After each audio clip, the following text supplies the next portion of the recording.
नमस्कार, कैसे हैं आप लोग। कर्मों के प्रकारों को हम समझने की कोशिश कर रहे हैं। कर्म जैसे अलग अलग टाइप के हो सकते हैं, अलग अलग प्रकारों के ये जो कर्म है, जैसे संचित कर्म है, प्रारब्ध है और क्रियमान है। जैसे कर्म है, कर्म है, विकर्म है। जैसे सात्विक कर्म है, तामसिक कर्म है और राजसिक कर्म है। और जैसे विहित कर्म है, निषिद्ध कर्म है और प्रायश्चित कर्म है। और फाइनली अगर हम देखेंगे नित्य कर्म है, नैमित्तिक कर्म है और फिर काम्य कर्म है। तो हम ऑलरेडी समझ चुके हैं कि संचित कर्म क्या है, प्रारब्ध क्या है और क्रियमान क्या है।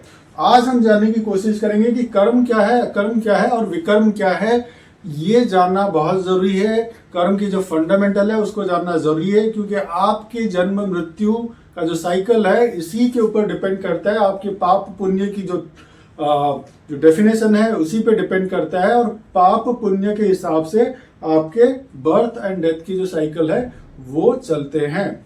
इसीलिए कर्मों के विधान को जानना आपके लिए जरूरी है। कर्म क्या है, कर्म क्या है, विकर्म क्या है, वो जानना जरूरी है। ऐसे जितने भी कर्म है जो आप कर रहे हैं, जो शास्त्र विहित है, जो शास्त्र में अनुमोदित है, जो शास्त्र में, उपनिषदों में, वेदों में प्रिस्क्राइब्ड किया गया है कि यही कर्म करने हैं, शास्त्र अनुमोदित कर्मों को ही कर्म बोला जाता है, या फिर आप उसे सत्कर्म भी बोल सकते हैं। सत्कर्म अगर आप करोगे तो वो पुण्य कर्म है। अब वही चीज जो अगर शास्त्र अनुमोदित नहीं है, शास्त्र में जिसको मना किया गया है, जो समाज के लिए ठीक नहीं है, जो वेदों में मना किया गया है, तो उसे विकर्म करेंगे। अगर आप कर्म अच्छा कर रहे हो तो आपका ग्राफ ऊपर जा रहा है, आप पुण्य कमा रहे हो। अगर वही चीज आप गलत कर रहे हो, जो मना किया गया उसको कर रहे हो, विकर्म है, तो आपका ग्राफ नीचे जा रहा है, आपका पतन हो रहा है। कर्म की जगह में आपका उत्थान हो रहा है। ठीक वैसे ही ऐसे कोई कर्म जिसमें आपकी आसक्ति नहीं है, जिसमें फल की आसक्ति नहीं है, कर्मों में आसक्ति नहीं है, और भगवान को अर्पण करते हुए भगवान के लिए आप कर्म कर रहे हो, जिसमें अभिमान नहीं है।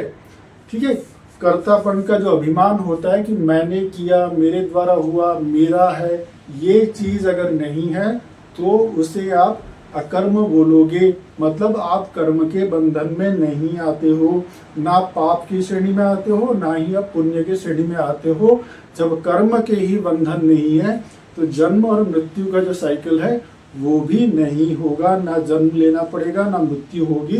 तो आप जन्म मृत्यु के साइकिल से आप बाहर हो जाओगे, निर्वाण प्राप्ति हो जाएगी, मोक्ष प्राप्ति हो जाएगी, या जिसको आप इंग्लिश में बोलते हो सैल्वेशन हो जाएगी।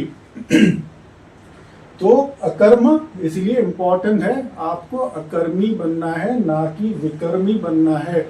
और अगर आप कर्म कर रहे हो, अगर आपको फल की इच्छा के सहित आप कर रहे हो, आपकी अटैचमेंट है फल के अंदर, मैंने एग्जाम दिया, मेरा इतना ही मार्क आना चाहिए, मैंने ये काम किया, मेरा ये फल की इच्छा है, ऐसा ही होना चाहिए। अगर आ गया तो आप खुश हो रहे हो, अगर आ नहीं रहा है तो आप दुखी हो रहे हो। इसका मतलब आपके उस कर्म के फल में अटैचमेंट है, तो फिर वो कर्म हो गया।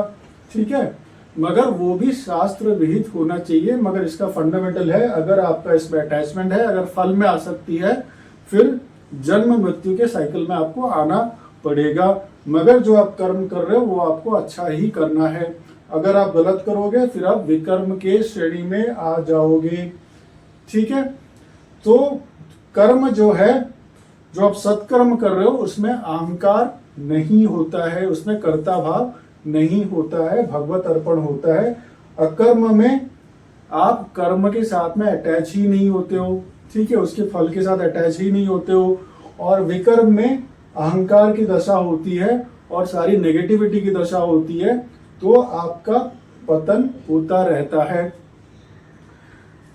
तो ये हमने बहुत ब्रीफली समझने की कोशिश की, कर्म क्या है, अकर्म क्या है और विकर्म क्या है। तो ऐसे ही आप साथ में जुड़े रहिए। वेद, वेदांत, उपनिषद और भगवत गीता के अलग अलग प्रिंसिपल्स को, श्लोकों को हम समझने की कोशिश करेंगे। आप सबका बहुत सारा धन्यवाद।